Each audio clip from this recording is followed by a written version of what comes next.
ஆமே. உலகத்தில் மனிதர்கள் எதற்கோ ஓடுறாங்க.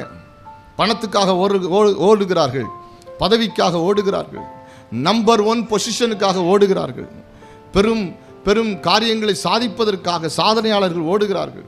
ஆனால் அவைகளெல்லாம் நல்ல போராட்டம் என்று சொல்ல முடியாது. ஆனால் கிறிஸ்தவ வாழ்க்கையின் ஓட்டத்தை மாத்திரம் அப்போஸ்தலனாகிய பவுல் சொல்லுகிறார், நல்ல போராட்டத்தின் ஓட்டம். அந்த போராட்டத்தின் ஓட்டத்தை ஓடினேன், ஓட்டத்தை முடித்தேன், விசுவாசத்தை காத்துக்கொண்டு ஓடினேன். ஆமென். விசுவாசத்தை காத்துக்கொண்டு ஓடினேன். அவருடைய பிரசன்னமாகுதலை லக்காய் கொண்டு ஓடுகிற யாவருக்கும் இதை தந்தருள்வாள் என்று நம்மையும் கூட அந்த ஓட்டத்திலே ஆமென் இணைத்து அப்போஸ்தலனாகிய பவுல் சொல்லுகிறார். ஆமென். அப்ப இந்த ஓட்டத்தை ஓடணும்னா என்ன செய்யணும்?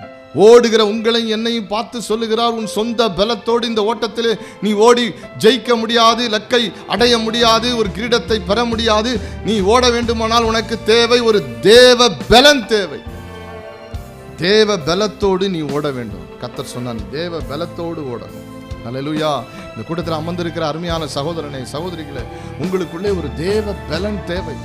அந்த தேவ பலன் இல்லாமல் இந்த ஓட்டம் உங்களுக்கு திருப்தியா இருக்காது, இந்த ஓட்டம் உங்களுக்கு ஆசீர்வாதமா இருக்காது, இந்த ஓட்டம் உங்களுக்கு பிரயோஜனமா இருக்காது, இந்த ஓட்டம் உங்களுக்கு சந்தோஷத்தை கொடுக்காது. ஒரு தேவ பலன் உங்களுக்குள்ள இருக்குமானால் அந்த ஓட்டம் உங்களுக்கு சந்தோஷத்தை கொடுக்கும், பிரயோஜனத்தை கொடுக்கும், ஆமென், ஆசீர்வாதத்தை கொடுக்கும், நன்மையை கொடுக்கும். தேவ பலத்தோடு ஓடு.